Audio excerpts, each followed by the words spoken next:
Bonjour à tous et bienvenue sur la chaîne de Papier et de Rêve, je suis Ursula et aujourd'hui je vais peindre avec vous des pivoines mais cette fois-ci avec de la gouache. Comme c'est une vidéo bonus, je vais faire comme d'habitude, je vais vous expliquer un petit peu brièvement ce que je fais et ensuite je vous laisserai profiter du reste de ma peinture avec un fond musical. Et bien sûr, si vous avez des questions sur le matériel utilisé ou d'autres questions, n'hésitez pas à les poser dans les commentaires en dessous et je répondrai avec plaisir. Et pour le matériel, de toute façon, vous pouvez le retrouver dans la barre de description comme d'habitude. Lorsque je travaille à la gouache, j'aime bien faire une première couche avec beaucoup d'eau et pas forcément beaucoup de pigments pour placer les bonnes couleurs aux bons endroits, ce qui me permet de me donner des repères pour les couches suivantes.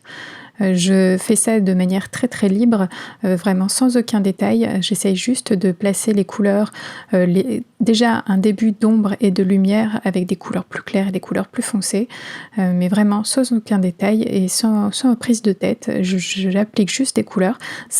Peut-être que ça ne ressemble à rien à ce moment-là, mais je sais que c'est une bonne base pour commencer.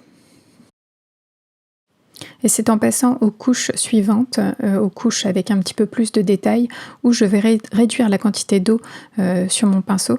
Alors bien sûr, on n'est pas dans les mêmes quantités d'eau qu'à l'aquarelle. Ici, il y a beaucoup d'eau parce que c'est de la gouache, mais finalement, c'est très peu d'eau comparé à l'aquarelle. En tout cas, dès que je vais rajouter des détails et une couche supplémentaire sur cette première couche, je vais travailler avec une gouache un peu plus épaisse qui me permet d'avoir aussi plus d'opacité.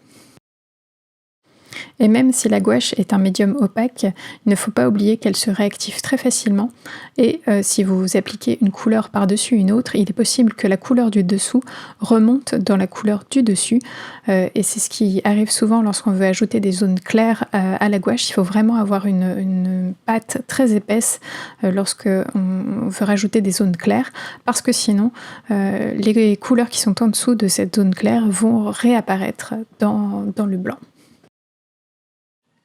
Alors ici mon sujet ce sont des pivoines encore en bouton, donc elles sont très rondes et il n'y a pas beaucoup de pétales, il n'y a pas beaucoup de froissage dans le pétale, donc c'est un sujet peut-être un petit peu plus facile, mais j'essaye de le traiter de manière un peu abstraite, avec des formes un peu épaisses et sans trop de détails.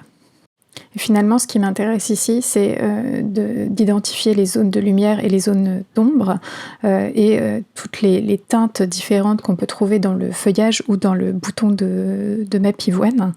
J'essaye de donner cette impression de couleur, de fouillis, de nature, un petit peu poétique, sans faire trop dans le détail.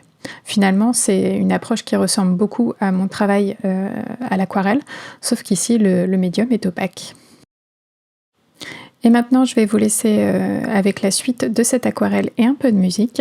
N'hésitez pas à me dire ce que vous en pensez dans les commentaires et retrouvez le matériel utilisé, comme je l'ai dit tout à l'heure, dans la barre de description. À bientôt.